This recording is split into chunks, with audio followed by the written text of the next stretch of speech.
Let's get you familiar with your 3B Luna 2 Auto CPAP heated tubing.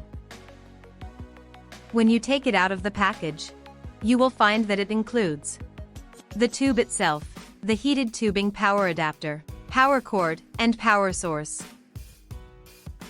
Assembly is as follows. Plug in the heated tubing adapter cord to the end of the tubing that has a small opening with copper wires. The copper wires are embedded in the walls of the tubing, so it is safe to wash in soap and water for regular cleaning. The power cord will be plugged into the tubing adapter, then into the power source.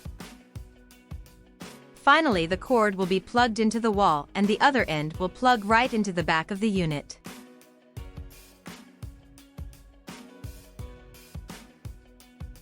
Use the toggle switch to turn the heat feature on and off as needed. Make sure the power to the tubing is turned off when not in use.